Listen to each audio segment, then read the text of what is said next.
Cancer, hi, welcome to Mystic Queen PH at ito ang inyong weekly reading for June 24 to 30, 2024.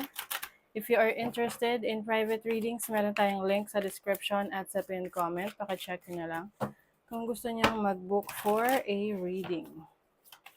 Okay, let's see, Cancer. What's up? Energy ninyo for June 24 to 30 for Cancer.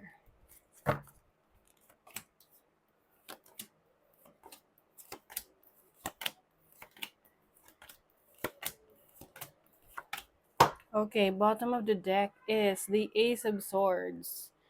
New ideas, new opportunities. Maaring merong messages coming in, may marireceive kayo na importanteng message ngayong week na to, or may mga kakausapin kayo. Oh, okay. Some of you, no, medyo mag-ingat sa conflict with someone. Meron ding realization dito, parang meron kang matutuklasan na katotohanan tungkol sa isang tao na meron palang itinatago sa'yo. Okay, this can be a person that is close to you. So your overall energy is the Page of Swords. Being curious, no? So ngayong week na to, marami kang matutuklasan, no? Ewan ko kung yung iba sa inyo, meron kayong iniimbestagahan or iimbestagahan, aalamin, uusisain. Ayan. Ngayong week na to na pwedeng dun sa pag-uusisa nyo na yon, makikita nyo, meron kayong matutuklasan. Okay? Hindi ko alam kung ano yan, ha? But, maaring ito ay related sa mga bagay na gumugulo sa isip mo, sa connection mo sa isang tao, no? Challenge mo, Three of Cups. Okay, so some of you, pwedeng sa isang kaibigan, magkaroon ng challenge, misunderstanding, miscommunication, or may matutunan or malalaman ka about someone, no, na malapit rin sa'yo, can be kaibigan, or pwede rin romantic partner, no? Okay? Yeah, so medyo maging mapanuri.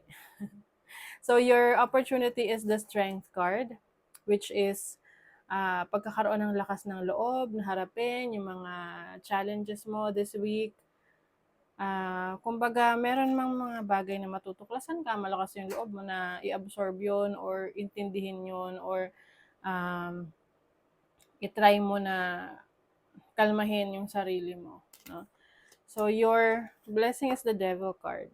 So as a blessing, I think you are going to let go of toxic situation sa buhay mo, codependency, addiction, anything that you feel na parang restricted ka, na pumipigil sa'yo, na mas mapaunlad mo yung sarili mo. Let's say, for example, meron kang unhealthy habits, no? And yung unhealthy habits mo na yan yung pumipigil sa'yo na mag-grow, na mas umunlad. So, yan yung ile-let go mo. Can be toxic situation rin. Pwedeng ikaw ay nasa isang toxic situation with someone na pwedeng yun din yung dahilan kaya hindi mo nagagawa yung gusto mo or parang may nagbo-block sa'yo, no? Meron kasi mga tao na mas gumaganda yung buhay nila the moment na mawala yung isang tao na yun sa buhay nila sa kahit anong paraan. Okay? So, sa inyong money, career, finances, you have the Chariot, the Sun, and the Ten of Pentacles. Wow! Napaka-positibo, napakaganda nitong energy na to para sa inyong career, sa trabaho ninyo. Siguro, I'm sensing there are some people na jealous of you, envious, naiinggit, no? Sa mga na-achieve mo sa buhay, sa career, sa business, sa finances mo, maaring mas nakakapag-travel ka ngayon, mas malaya ka ngayon, nagagawa mo yung gusto mo. I also see happiness here, confidence in yourself. You can really kumbaga you can carry yourself well, no? Kayang-kaya mong dalhin yung sarili mo. And then, you have the Ten of Pentacles here, which is abundance. You have more than enough sa yung finances, sa mga pangangailangan mo. Some of you, pwedeng meron kayong opportunity to travel sa ibang lugar dahil sa trabaho ninyo. There is also some good news, no? May progress, may pag-unlad. Yung iba may maari kayo ay mapopromote sa work, no? May incentive, mayroong bonus sa trabaho. Ayan, malapit na yung mid-year bonus, so matatanggap nyo na yan. So, sa relationship naman, you have the Fool, the Nine of Wands, and the Two of Swords. So, I think ito yung isa sa major concern ninyo ngayong week na to. Can be a romantic partner. Pwedeng romantic partner, mahal sa buhay, family member, a friend, na sinubukan mong intindihin, kumbaga nagtiis kayo, no? Dito sa person na to. But dumating din sa point na kailangan mong mag-decide kung magsistay ka sa connection na yan o hindi. And I feel like you want to free yourself from this situation with the Fool card. Kumbaga, this person can be very toxic sa buhay mo, and now you want to free yourself. Mahirap man mag-decide para sa'yo, but I think, ayan yung yan yung mas magbibigay sa'yo ng kalayaan. Oo. Kumbaga, nagawa mo naman yung best mo. Nagawa mo na eh. Nagawa mo na yung best mo. Kaya lang, maaring you are finally realizing na enough is enough. Pwede kasing may parang ng traidor sa'yo. Oh my God, tinan mo oh. Seven of Swords. Ito pala yung lumabas kanina. Yes, you are taking back your power.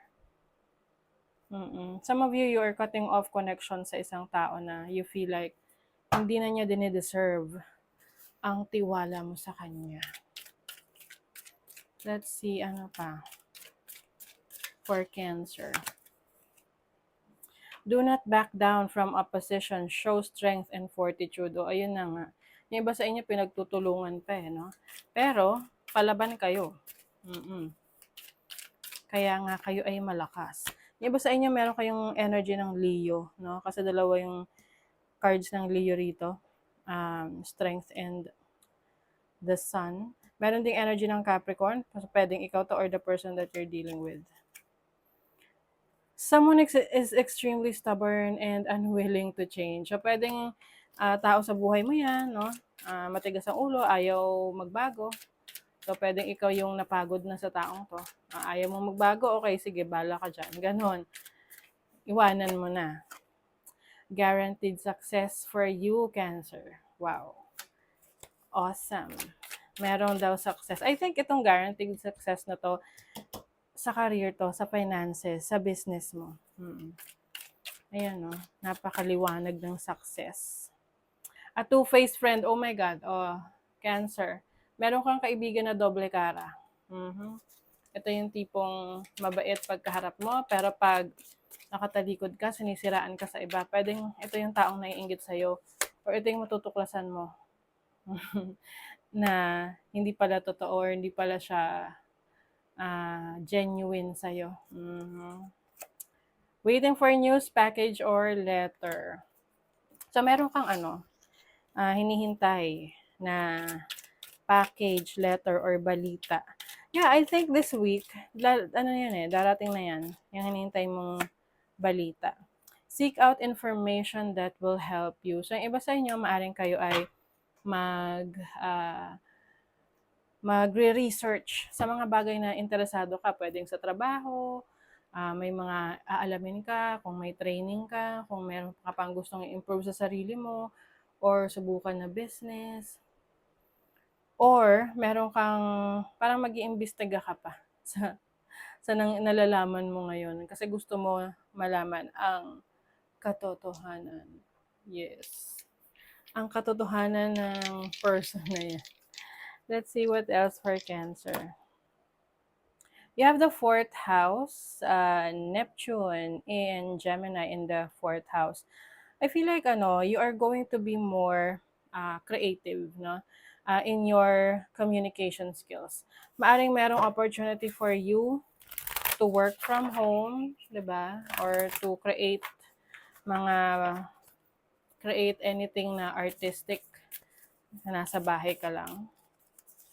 You have love. Ayan. Love people, love them with all your heart. Just be sure to love yourself first. Yes. syempre sarili muna, no? Para kung mahal mo yung sarili mo, mas mamahalin mo, mas may capacity ka na magmahal ng iba. Beauty. Today you are a curator of beauty. You are blessed with moments that let you know beyond a shadow of the doubt that all is well in the world. So you will focus on improving yourself, the way you carry yourself. Kaya siguro may mga jealous people around you. Okay? But focus on yourself, improving yourself. So that is your reading, Cancer. Thank you so much. Bye.